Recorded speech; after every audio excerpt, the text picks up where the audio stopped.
నమస్తే. నేను డాక్టర్ కపిల స్నేహం, ప్రతి సీనియర్ కన్సల్టెంట్. ఈ ఎపిసోడ్‌లో చిన్న పిల్లల్లో మనం కడుపు నొప్పి ఎలా తెలుసుకుంటాము అనే విషయంపై చర్చించుకుందాము. అంటే చిన్న పిల్లలు అంటే 0-1 ఇయర్స్ లోపు పిల్లలు. వారిలో మనము కడుపు నొప్పి వచ్చినప్పుడు పిల్లలు మాట్లాడలేకపోతారు కాబట్టి ఎక్కువ మందిలో పిల్లలు ఏడుపు అనేది చూస్తుంటాము. మరికొందరిలో కడుపు బిగుసుకుపోయినట్టు అలా కడుపుని మనం టచ్ చేసినప్పుడు టైట్‌గా అనిపించడము. మరికొందరిలో కొంతమంది పిల్లలు ఏడుస్తూ కాళ్ళు కడుపు దగ్గరికి తెచ్చుకోవడం లాంటివి చూస్తుంటాము. మరికొందరు ఎక్కువ గ్యాస్ రిలీజ్ చేయడము, బర్ప్ ద్వారా కానీ ఫాట్ ద్వారా కానీ గ్యాస్ అనేది రిలీజ్ అవుతుంటుంది. ఇంకా 1 ఇయర్ అబోవ్ ఉన్న పిల్లలు కడుపు నొప్పి వచ్చినప్పుడు వారు చెప్పగలుగుతారు కాబట్టి చెప్తూ ఉంటారు. కొంతమందికి వాంతులు రావడము, వాంతులతో పాటు విరోచనాలు అవ్వడము, కడుపు ఉబ్బసంగా ఉండడము, కొంతమంది ఫుడ్ తీసుకోకపోవడము, ఎక్కువ మటుకు చాలా కేసెస్ వరకు 70% కేసెస్ ఎపిటైట్ అనేది ఉండదు. సో మనము గ్యాస్ట్రిక్ ప్రాబ్లం వచ్చినప్పుడు ఏం చేయాలి? చిన్న పిల్లల్లో మనం ఫీడింగ్ అనేది రెగ్యులారిటీ మెయింటైన్ చేయాలి.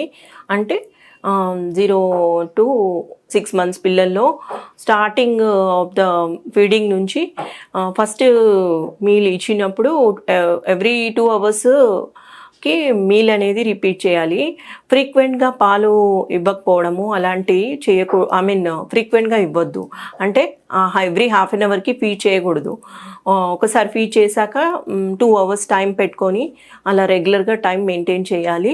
దాంతోపాటు మనము కడుపుని బేబీ ఆయిల్తో మసాజ్ చేయడము, వారిని లెగ్స్ని మసాజ్ చేయడము, కాళ్ళు ఆడించడం లాంటివి చేపిస్తూ ఉండాలి. అంటే జీర్ణము ఈజీగా అవ్వడానికి.